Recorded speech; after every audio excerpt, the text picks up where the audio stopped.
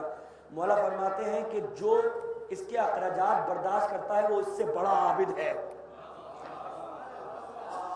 توجہ ہے، جو اس کے اخراجات برداشت کرتا ہے وہ اس سے بڑا عابد ہے۔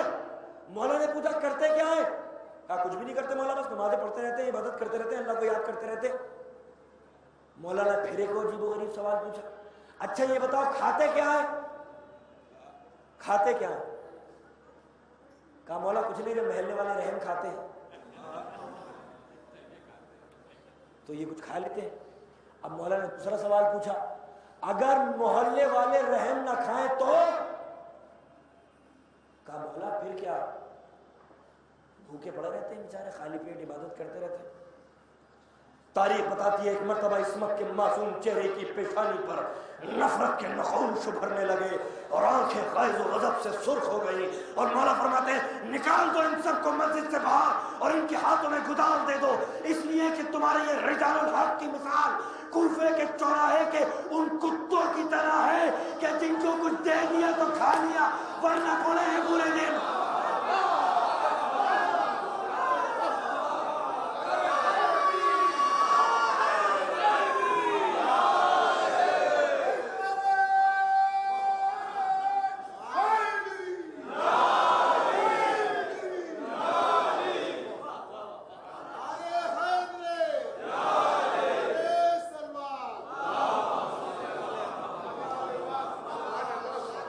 نکالو انہیں مسجد سے باہر، ان کے ہاتھوں میں پھاوڑے اور گدال دے دو اور ان سے کہو کہ جنگلات میں جا کے پیڑ لکڑیاں کاٹے اور جا کے بازاروں میں بیچے اور 2 وقت کی کمائی روٹی ہوئی کھا کے اس کے بعد تھکے ہوئے جسم کے ساتھ پسینے میں شرابور آ کے ایک سجدہ شکر ادا کر لے، وہ ان کا ایک سجدہ شکر ان کی 70 سال کی عبادتوں سے افضل ہوگا۔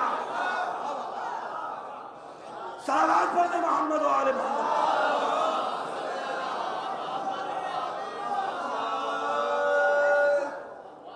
70 سال کی عبادتوں سے افضل ہوگا۔ تو اسلام نے ایک سوسائٹی بنائی، معاشرہ بنایا فلاح کے لیے کہ روح پروان چڑھ سکے، معاشرہ ترقی کر سکے۔ ایسا نہیں ہے کہ اسلام صرف مسجدوں میں لے جا کے انسان کو قید کر دیتا ہے، نہیں، یہ تو مسجد جو ہے، مدرسہ، مسجد، امام بارگاہ ہے، یہ ٹریننگ سینٹر ہے، میدان عمل کہیں اور ہے۔ یہاں پہ ذہنوں کی اور روحوں کی تعمیر ہوتی ہے، اور کبھی بھی مسجد میں اور امام باڑوں میں کوئی ٹکراؤ نہیں ہے، یاد رکھیے گا۔ اگر دیکھنا چاہتے ہیں کہ قوم ترقی کر رہا ہے کہ نہیں، تو پھر یہ دیکھو کہ جتنے سر مجلس میں آئے ہیں اتنے سر مسجدوں میں پہنچے ہیں یا نہیں۔ اگر بیلنس ہے معاملہ تو صحیح ہے، لیکن اگر مسجد بھری ہوئی ہے، عزاخانے خالی ہیں اور عزاخانے بھرے ہوئے ہیں، مسجد خالی ہے، تو پھر سمجھ لو کہ امبیلنس پایا جا رہا ہے قوم کے اندر۔ اور کوئی امام حسین میں خدا نخواستہ اور مسجد کے اندر کوئی ٹکراؤ نہیں ہے کہ نماز افضل ہے کہ حسین افضل ہے، کیونکہ ٹکراؤ وہاں ہوتا ہے جہاں کنٹراسٹ ہوتا ہے، کنٹرڈکشن ہوتا ہے، تصادم ہوتا ہے۔ یہاں نہ کوئی تصادم ہے نہ ٹکراؤ ہے، نماز پڑھتے ہیں تو حسین کا دیدار ہوتا ہے اور حسین کی عزاداری کرتے ہیں تو نماز عشق ادا ہوتی ہے۔ یہاں پر مسجدوں میں سروں کو جھکایا جاتا ہے، عزاخانوں میں سروں کو بڑھایا جاتا ہے۔ توجہ ہے، ان میں کوئی اختلاف نہیں، کوئی تصادم نہیں۔ تو آپ یہ مت سوچئے گا کہ ان میں کوئی کانٹرڈکشن ہے کسی بھی طرح کی۔ ٹاپک دوسرا کرنا، بات بہت دور تک نکل جائے گی۔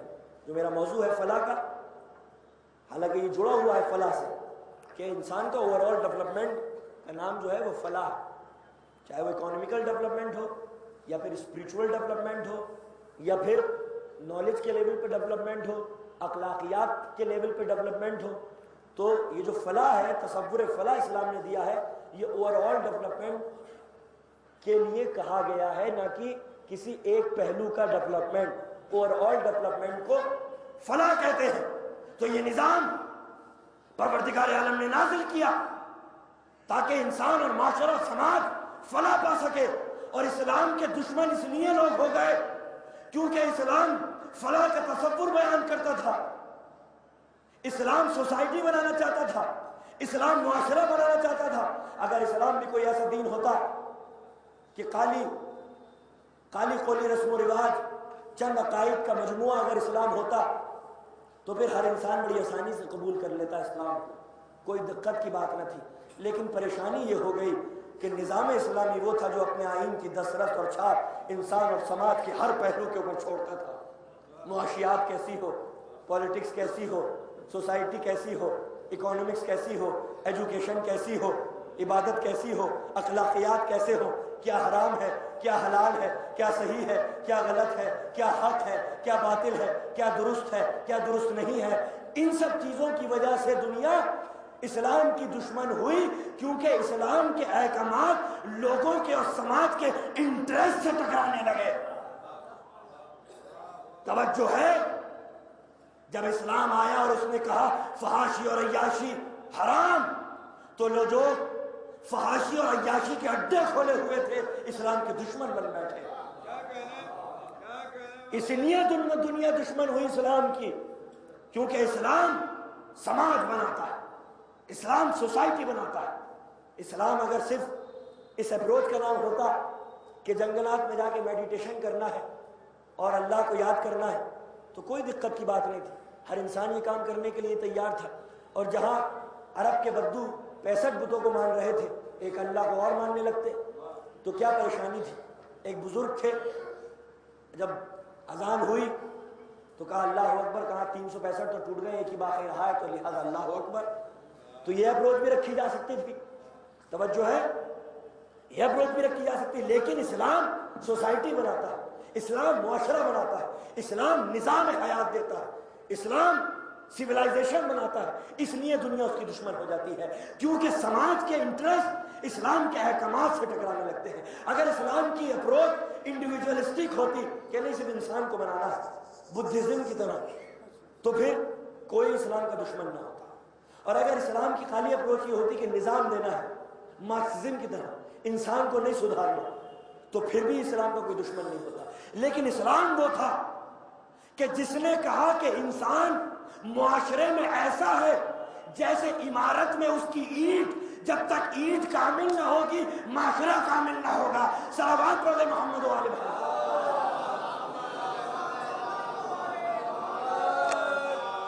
اس لیے اسلام نے ڈیولپمنٹ کی طرف آواز دی، فلاح کی طرف آواز دی، مسلمانوں کو آواز دی، امت کو آواز دی، کسی ایک فرقے کو آواز نہیں دی کہ شیعہ آ جائیں فلاح کی طرف، سنی آ جائیں فلاح کی طرف، بریلوی آ جائیں فلاح کی طرف، دیوبندی آ جائیں فلاح کی طرف، نہیں، امت مسلمہ ایک ہے، فلاح کی طرف آ جاؤ۔